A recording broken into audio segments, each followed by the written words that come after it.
चलिए आज हम देखते हैं कि जो चरक संहिता में स्नेह और श्वेत अध्याय के बारे में जानेंगे। तो आज हम देख लेते हैं कि जो हमारा स्नेह अध्याय है उसके बारे में चरक जी ने क्या क्या कहा है। तो सबसे पहले हम देखते हैं कि क्वेश्चन आता है कि चरक संहिता के सूत्र स्थान में स्नेह अध्याय कौन से नंबर का अध्याय है या कौन सा अध्याय है। तो हम यह बताते हैं कि 13 और 14 यह दोनों ही आपके स्नेहन और स्वेदन अध्याय नाम से जाने जाते हैं। तो इसको अगर याद करने के लिए सबसे पहले हम क्या करेंगे, हमें यह याद रखना है कि प्रैक्टिकली लाइफ में देखा जाए तो हमें यह याद रखना है कि 13:14 पर हमको स्नेहन और स्वेदन कराना है। अर्थात हमें 13 अध्याय जो है वह हमारा स्नेहन है और 14 अर्थात हमारा स्वेदन है। तो 13:14 पर हमको स्नेहन स्वेदन कराना है। अब देखा जाता है, दूसरा क्वेश्चन आता है कि अग्निवेश के स्नेह विषयक कितने प्रश्न पूछे गए थे। तो हम बताते हैं कि हमारे 25 प्रश्न पूछे गए थे। तो हमें यह भी याद हो गया कि इसने अध्याय में कुल मिला के 25 प्रश्न पूछे गए थे या उनका वर्णन है। अब नेक्स्ट देखते हैं कि स्नेह की योनियाँ, अर्थात स्नेह जो बताए गए हैं आचार्यों के द्वारा, चरक के द्वारा, तो उनकी योनियाँ क्या हैं, अर्थात उत्पत्ति के आधार पर कितने प्रकार के होते हैं। तो हम बताते हैं कि एक तो हमारा स्थावर है और दूसरा हमारा जांगम है। तो स्थावर में नाम से ही पता पड़ रहा है कि यहाँ पर जो स्थावर है अर्थात जो काष्ठ औषधियाँ हैं तो उनसे संबंधित है, और जांगम हमें जांगम से पता लग ही रहा है कि जो जंतु हैं उनसे प्राप्त हो रहा है। तो स्थावर में हम देखते हैं हमारा तिल तेल है और एरंड तेल आदि हो। ठीक, अब यहाँ जो जांगम है तो जांगम में देखते हैं कि जैसे हमारा दूध दही मांस घृत वसा मज्जा स्नेह, ये जो स्नेह हैं यह सारे जांगम से प्राप्त होते हैं। तो हमें यह पता हो गया है कि स्नेह की योनियाँ कितनी होती हैं, हमारी 2 होती हैं, एक स्थावर और दूसरी जांगम। अब देखते हैं कि तिल तेल क्या करता है शरीर में, शरीर के बल अर्थ और स्नेहन हेतु हम तिल तेल का यूज करते हैं। नेक्स्ट देखते हैं कि एरंड तेल। तो एरंड तेल के बारे में क्या कहा गया है कि विरेचन हेतु अग्र सर्वश्रेष्ठ द्रव है। अर्थात हमें यह बताया गया है, जैसे कि हम आम बात में देखते हैं कि स्निग्ध ब्रेचन, तो स्निग्ध ब्रेचन का मीन्स यही होता है कि आपको एरंड तेल से ब्रेचन कराना है, अर्थात यह एक मृदु ब्रेच है। कौन? एरंड तेल। तो एरंड तेल भी हमें याद हो गया है। अब देखते हैं कि स्नेह के भेद।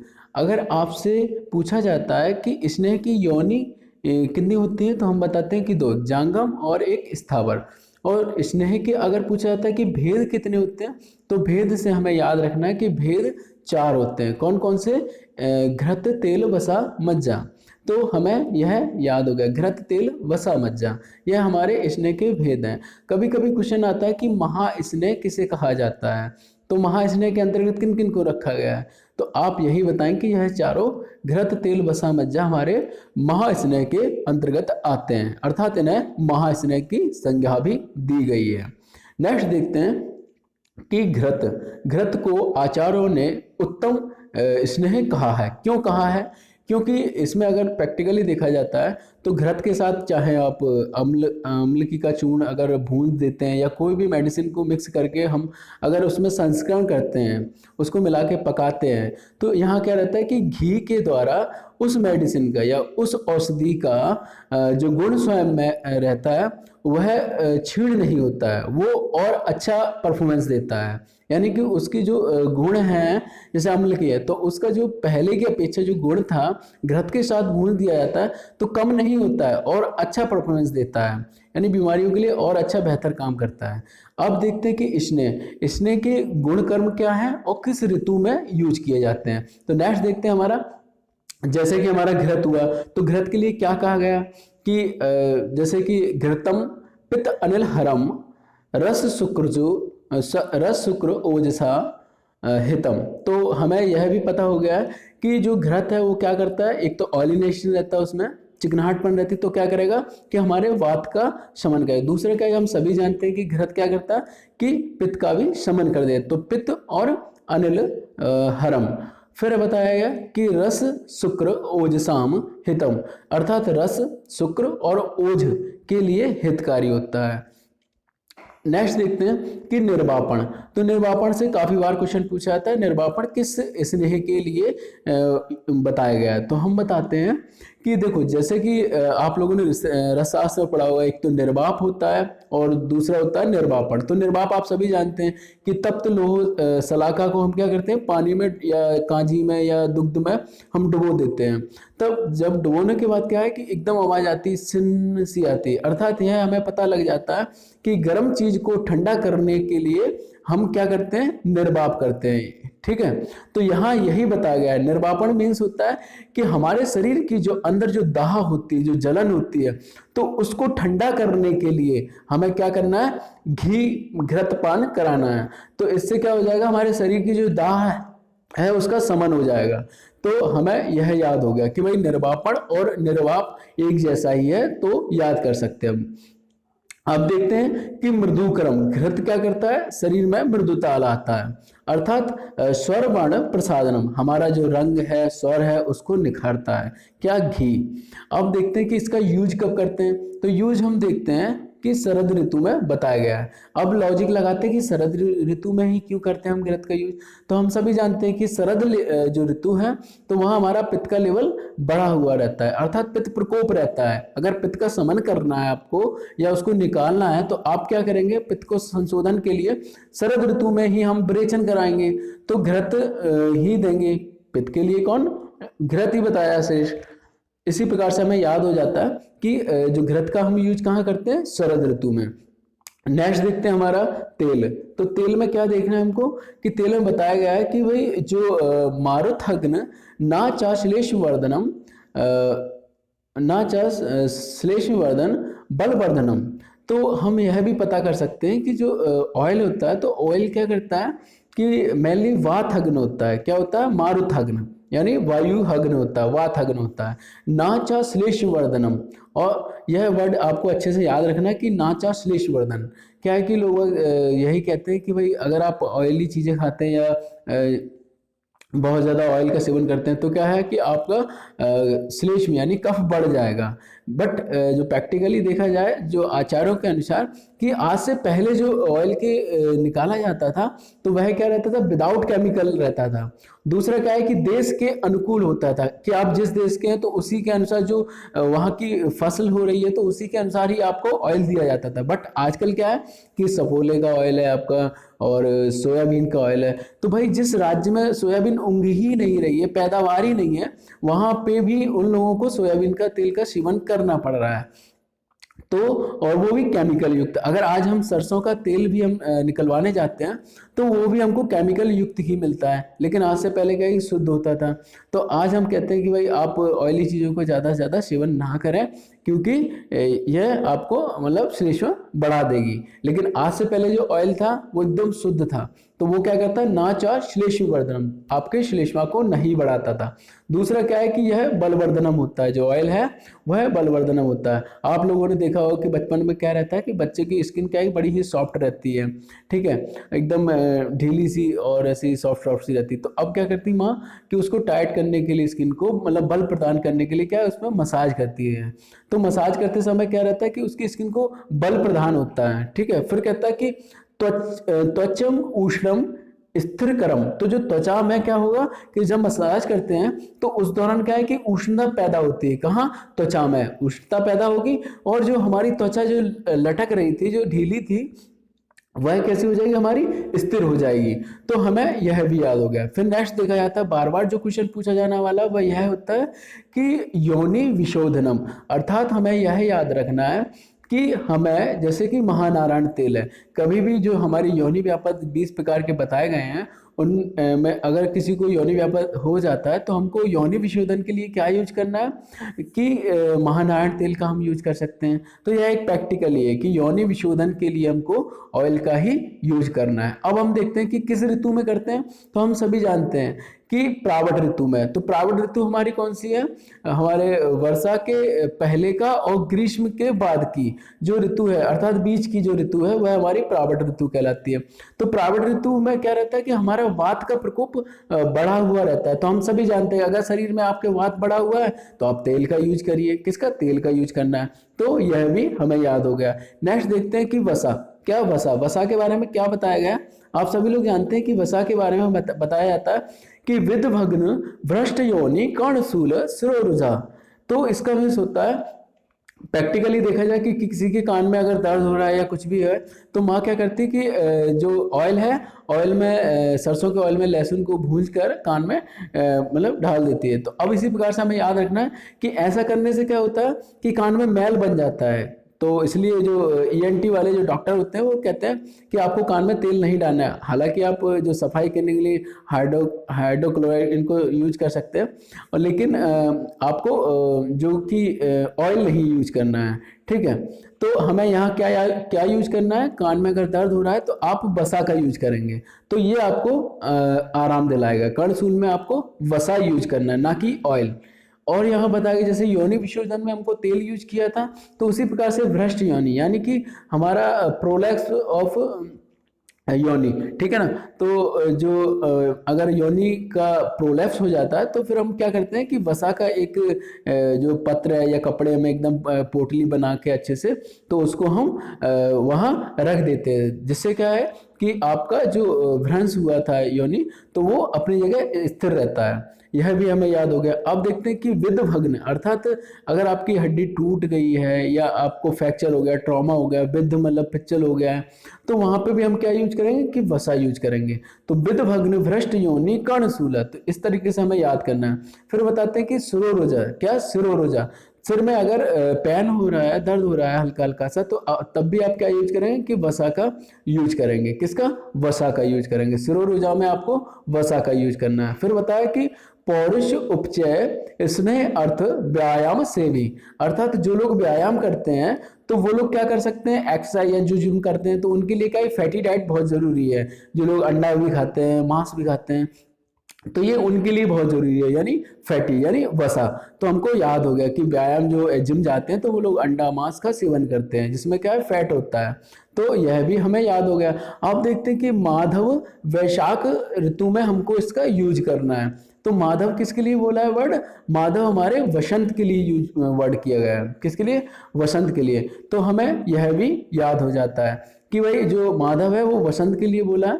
तो वसंत ऋतु में हमारे कफ का लेवल अधिक होता है, तो कफ को घटाने के लिए हमको किसका चीज यूज करना है? हमको वसा का और मज्जा का यूज करना पड़ता है। तो माधव हमारा वसंत है, तो वैशाख और माधव याद कर सकते हैं।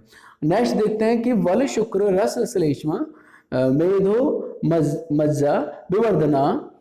तो इसका मीन्स यही होता है कि जैसे कि आप के शरीर में जैसे हम आपको मज्जा दे रहे हैं, तो उससे क्या होगा कि मज्जा से हमारी लास्ट की धातु क्या होती है? नेक्स्ट धातु शुक्र होती है। रस रक्त मांस मेष अस्थि मज्जा शुक्र, है ना। तो मज्जा के बाद शुक्र होता है। तो जब आप मज्जा का सेवन करेंगे तो आपका शुक्र बढ़ेगा। सबसे पहले तो जैसे आपका जो शुक्र बढ़ा, कि शुक्र के ही आधार पे आपका बल भी बढ़ेगा, कि शुक्र के आधार पे आपका बल भी बढ़ा।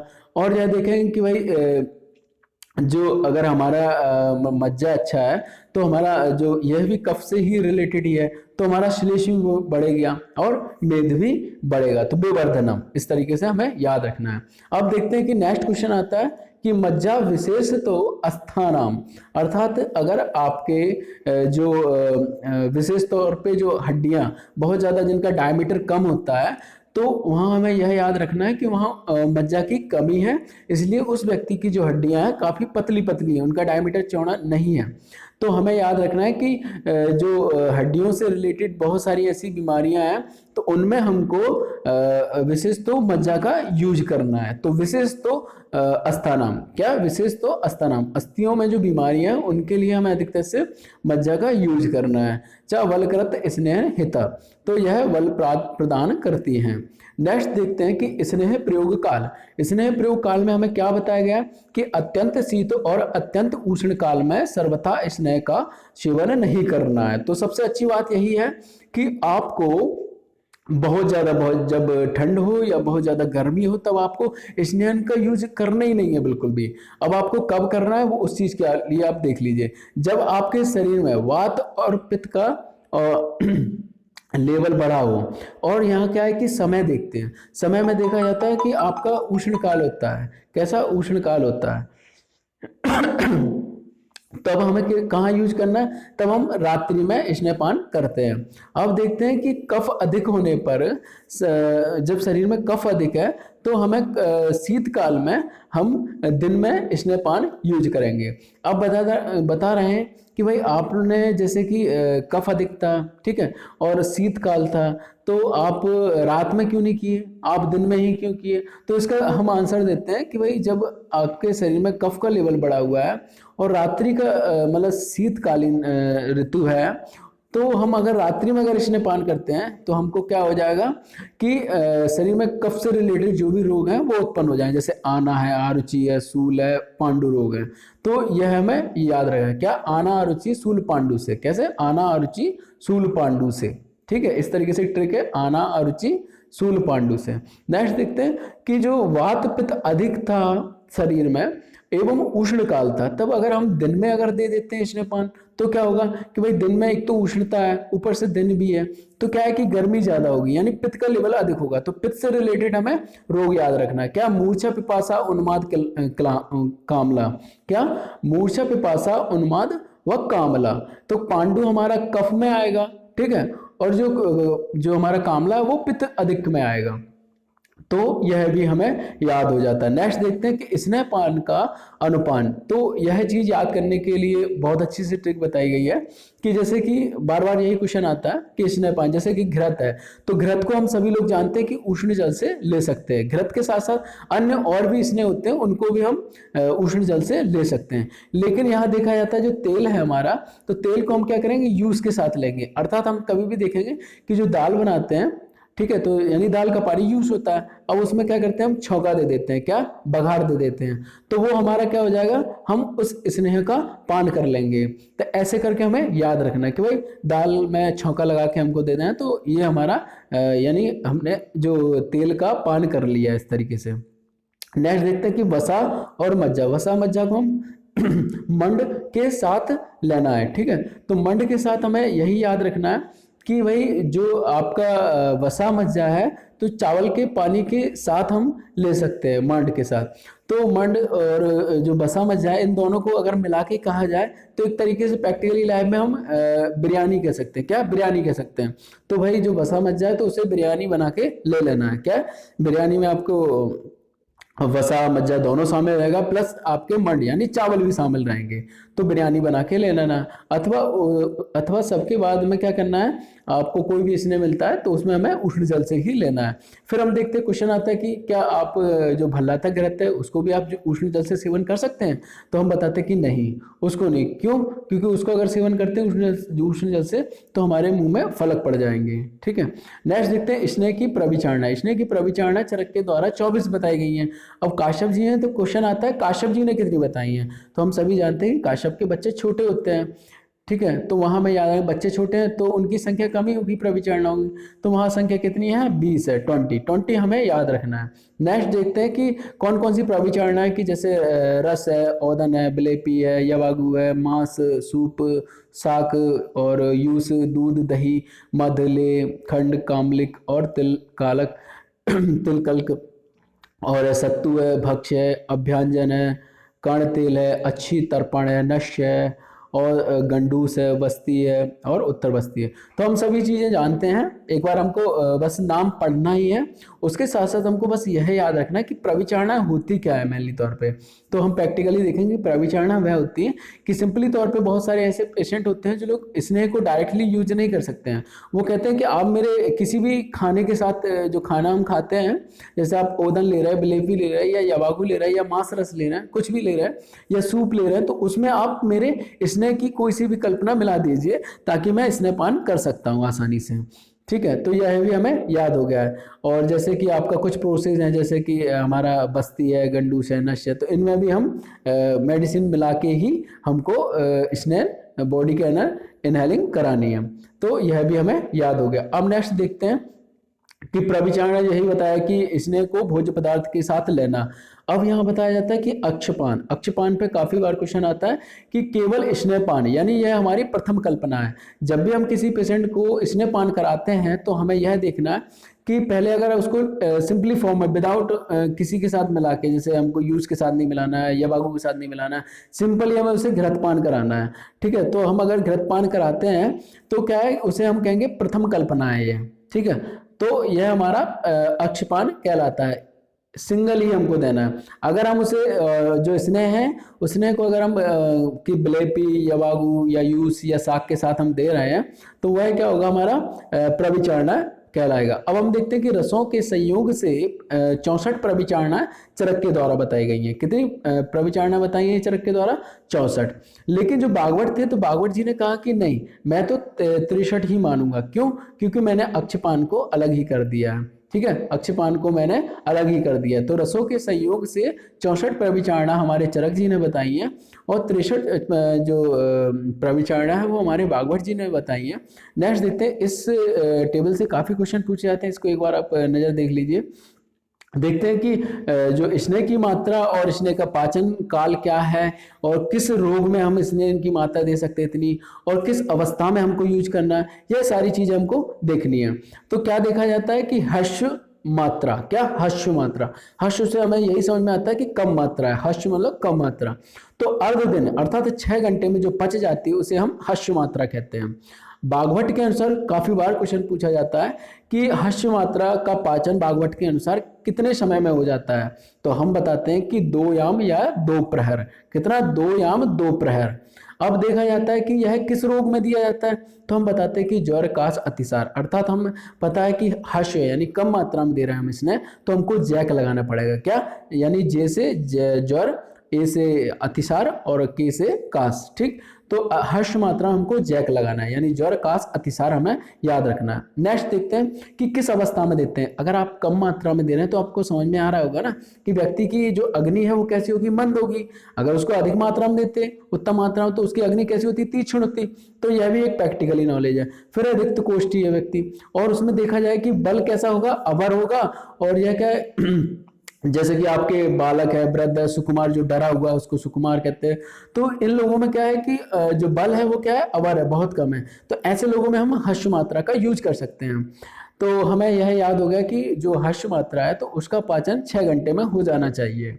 नेक्स्ट देखते हैं कि मध्यम मात्रा। मध्यम मात्रा में आपको याद करने की कोई जरूरत नहीं है, आप एक ही चीज को याद रखेंगे, किसको? हर्ष मात्रा को। हर्ष मात्रा हमारी 6 घंटे में बच जाती है। तो मध्यम मात्रा तुरंत उसके ही दुगने समय में पचन होता है। ठीक है, तो 6 दूनी 12, तो 12 घंटे में हमारा जो मध्यम मात्रा उसका पाचन होता है। तो 12 घंटे अर्थात 1 दिन। तो चरक के अनुसार भी हम याद रखें कि 2 याम हमने अगर हर्ष मात्रा के लिए यूज किया है तो तुरंत 2 याम का डबल करेंगे, क्या होगा कि 4 याम या 4 प्रहर। तो अब हम देखते हैं कि यह किस किस रोग में दिया जाता है। तो हमें ज़्यादा नाम तो नहीं याद कर सकते, हमेशा भूल जाते हैं। आप एक लॉजिक याद रखिए कि आपको अगर स्किन से रिलेटेड दिख रहा है तो आप समझ जाएंगे कि इसमें हमारे मध्यम मात्रा का यूज किया गया है। जैसे कि आपका क्षुद्र कुष्ठ हुआ, वातरक्त हुआ। वातरक्त में भी देखा होगा आप लोगों ने, जनरली यूरिक एसिड का लेवल बढ़ जाता है, अर्थात आयुर्वेद के अनुसार पित्त का लेवल बढ़ जाता है। और यहाँ देखा जाता है कि आपके जो मीन्स जहाँ जॉइंट होते हैं वहाँ रेडनेस आ जाती है और ईचिंग होने लगती है। ये सारे स्किनगत लक्षण दिखाई देने लगते हैं। अब यहाँ जो प्रमेय बताया गया है, अगर आपको याद करना है कि भाई प्रमेय कैसे याद करेंगे, ये तो स्किनगत है ही नहीं है, तो आप यहाँ इस तरीके से याद रखें कि जब किसी व्यक्ति को प्रमेय होता है तो उसको स्वाभाविक बात है कि प्रमेय पीड़िका भी होंगी, तो यह भी स्किनगत डिसीज है। तो यह चीजें हमें याद हो गई, प्रमेय से प्रमेय पीड़िका करके हम याद कर सकते हैं। तो यह भी हमें याद हो गया। अब देखते हैं कि इसमें कोष्ठ कैसा होना चाहिए कि व्यक्ति का मृदु कोष्ठ होना चाहिए, अग्नि मध्यम होनी चाहिए और बल भी शरीर का मध्यम होना चाहिए। तो मंद अग्नि हमारे हर्ष में थी और मध्यम मात्रा में हम क्या है कि हमको मध्यम ही सब चीज मिलेगा। आपको अग्नि भी मध्यम मिलेगी व्यक्ति की और शरीर का बल भी मध्यम होगा। तो यह भी याद करने की कोई जरूरत नहीं, बस समझने की कोशिश करना है हमें। नेक्स्ट देखते हैं कि उत्तम मात्रा। तो उत्तम मात्रा में हम जानते हैं कि डबल उसका करना है, किसका, मध्यम काम का डबल डबल करना है। तो 12 दूनी 24, तो 24 घंटे में जिसका पाचन हो रहा है तो वह उत्तम मात्रा है। अब देखते हैं कि जो चरक ने, जो बागवट जी थे, तो बागवट जी ने मध्यम के लिए 4 याम बोला था, तो 4 याम का डबल करना है तो 8 याम, तो भागवत जी के अनुसार भी डबल हुआ है। तो यह भी हमें याद करने की जरूरत नहीं, केवल दिमाग लगाना है और कैलकुलेशन करना है। नेक्स्ट देखते हैं कि यह कब उत्तम मात्रा का यूज करते हैं। हम सभी जानते हैं कि भाई जब आपके शरीर में या रोगी के शरीर में इमरजेंसी होती है तब आपको उत्तम मात्रा का यूज करना है। अब इमरजेंसी वाली कौन कौन सी डिसीज है, जैसे कि आपने देखा होगा सर्पदंश, आपको सर्फ ने काटा है तो आपको इमरजेंसी लग रही है, भाई बहुत जल्दी इसको ठीक करना है या जल्दी ले जाना है, तो सर्पदंश में क्या करेंगे, हम उत्तम मात्रा में स्नेहपान कराएंगे। फिर होता है विषर्प, विषर्प में भी हमको इमरजेंसी ही यूज करना है क्योंकि वो पूरे शरीर में फैलता है एकदम जल्दी। अब क्या रहता है कि मूत्रकृश, मूत्रकृश भी हम जानते हैं कि भाई मूत्रकृश में रुक रुक कर आ रहा है तो काफी प्रॉब्लम हो रही है, भाई वहाँ जलन भी हो रही है। तो ये चीजें हमको याद रखने की, मूत्रकृश में भी हमको इमरजेंसी ही है। विबंध, विबंध में भी देखा भाई किसी व्यक्ति का मोशन नहीं हो रहा है भाई 1-2 दिन हो गए, तो हम क्या करेंगे, उसमें तुरंत ही एनीमा देंगे, वो भी इमरजेंसी लाइक कंडीशन है।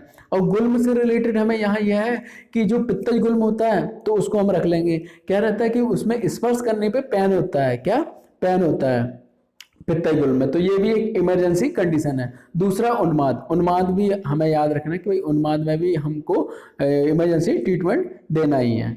ठीक, तो अब यहाँ देखते हैं कि यहाँ अग्नि कैसी होगी, वो हमारी तीक्ष्ण अग्नि होगी, शरीर का बल कैसा होगा, श्रेष्ठ होगा, अच्छा होगा। तो अब यहाँ यह बताया कि नित्य प्रभुत स्नेह से भी, जो लोग डेली स्नेह पान करते हैं, स्नेह का सेवन करते हैं, तो वो लोग अच्छे से उत्तम मात्रा को ग्रहण कर सकते हैं। क्षुप्त पिपासा सहा नरा, तो यह क्या है कि क्षुप्त पिपासा इनको सह लेता है नरा। तो अब हमें यह देखना है कि जो क्वेश्चन आता है कि मद विभ्रंसा, मद विभ्रंसा क्या होता है, तो हमें जानना है कि माँ से मद विभ्रंसा और माँ से मध्यम मात्रा, क्या स्नेह की मध्यम मात्रा का ये यूज हम किसके लिए, शोधन कर्म के लिए करते हैं। तो यह क्या है कि मद विभ्रंसा कहलाता है, माँ से मद विभ्रंसा और मध्यम मात्रा हमें स्नेह की याद रखना है। अब देखते हैं कि भागवत जी क्या कहते हैं कि ह्रस्व मात्रा, ह्रस्वी मात्रा, तो ह्रस्वी मात्रा में हम यह याद रखते हैं कि जो ह्रस्व मात्रा था तो उससे भी कम मात्रा में हमको जो चीज स्नेह का यूज करते हैं तो उसे हम क्या कहते हैं, ह्रस्वी मात्रा। तो इसमें हम देखते हैं कि 2 याम से भी कम समय में पच जाए, अर्थात कभी भी देखा होगा कि किसी को अगर हम जैसे अनुवासन बस्ती देते हैं तो उसमें हम पहले चेक कर लेते हैं। किसी भी चीज़ को चेक करने के लिए हमको क्या करना है कि भाई थोड़ी सी मात्रा में उसको 20 ml या 30 ml समथिंग इस तरीके से मात्रा दी जाती है, ताकि हम देख लेते हैं हाँ कि भाई ये इसका पाचन हो रहा है, तो उसके बाद हम उसका स्नान करेंगे। ठीक है, तो किसी को भी अगर स्नेहपान कराना है जैसा भी, तो उसमें हम पहले कम मात्रा में देते हैं, अगर वो उसको पच रही है समय के अनुसार तो वो धीरे धीरे हम बढ़ाते जाएंगे। ठीक, तो यह भी हमें याद हो गया है। चलिए, आज इतना कंप्लीट है। Thank you.